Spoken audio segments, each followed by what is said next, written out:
All right. And who are we with today? Bryce Jones.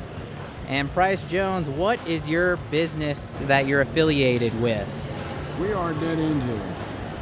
And what does Dead End Hill do as far as your business? We make things. Lots of things to sell. What exactly do you make, if you can say? I'll show some footage for everyone to check out. However, what do you make? We make vampire killing kits. I make taxidermy robots. I make crucifloggers for when you need to beat the hell out of somebody. I make shadow boxes with skulls. My wife makes jewelry and dream catchers out of jawbone and mystery bags. And I paint pictures as well. Okay. Currently, what do you think is your favorite piece that you have out right now? Right now, I'm in love with my robots. I'm pretty partial to them. What inspires your work? Where do you come up with the ideas of the robots or the flogging stuff, vampire things? Where do you get the ideas from all these things?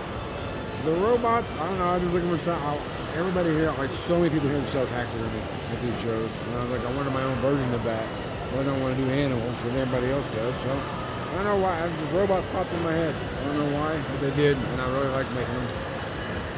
The crucifloggers, I was making a vampire steak, a big one. Mm-hmm. And before I cut the end off, it was really long, and I was like, man, I could beat the hell out of somebody with this. And I was like, wait a minute, I could beat the hell out of So I just added some straps on the end, and there we go. Very good. And then my last and final question is, where can people find you other than in person at the Oddities or other like conventions and stuff like that? Well, we don't have a website, but we do. I'm on Instagram and Facebook. Instagram and Facebook? Okay. I'll put your Instagram link for people to check out as well. Dead End Hill and the Art of Price Jones. All right. Well, we appreciate your time, and we'll show all your stuff to everyone. Thank you.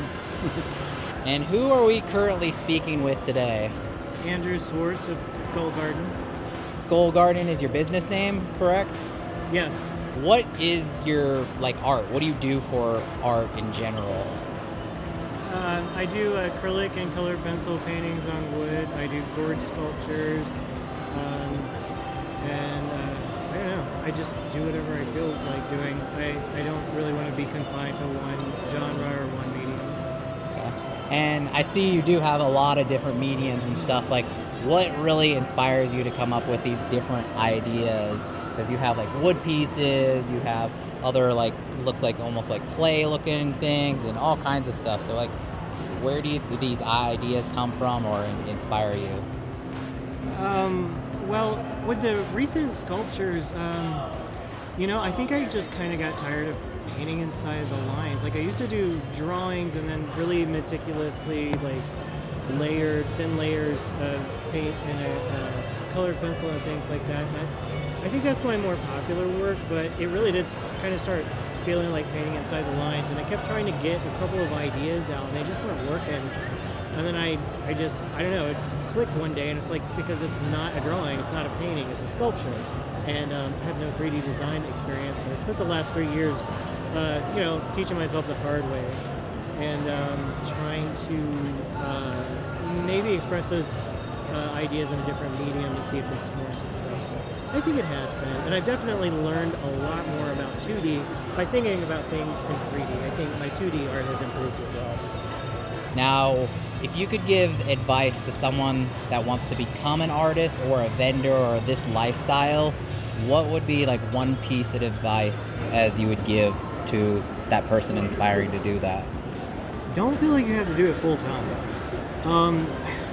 Being able to sell your art isn't so much as I would say definitely don't feel like you have to do it full time. People buying or not buying your art is not a measure of success. I don't know if I should say it or not, but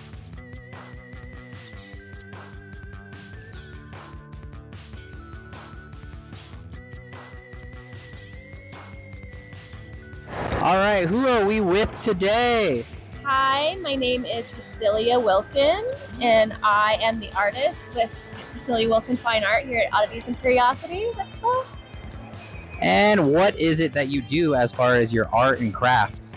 So I am a traditional oil painter, and my artwork explores death and decay, but instead of making it scary, I try and bring beauty and softness and appreciation to like uncomfortable aspects of life.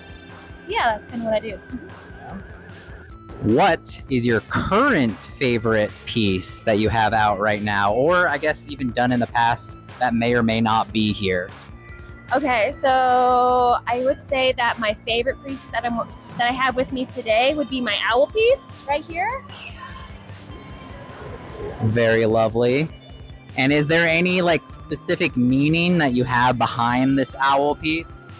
I did a whole series with my coffin birds, and it's called Small Quiet Moments, and I like to explore sort of a return to nature, how we're all eventually going to end up back in the earth, but it doesn't have to be scary. We can be surrounded by beauty and appreciation and just accept the soft, quiet moment that it is.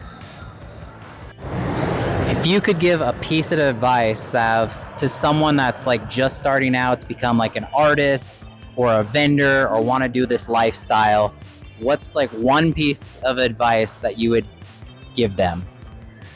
Oh, that's a tough one. I would say to start small, right? Like everybody wants to have these big, grandiose goals, but if you give yourself small goals that are very attainable each year, it's gonna keep growing. I've been doing this for about 10 years now professionally, and I started out with a tiny 6-foot table, and each year I was like, I'm gonna build a website, and then the next year is like, I'm gonna try and get into a gallery. So just keeping it small, obtainable, will keep you from kind of burning yourself out.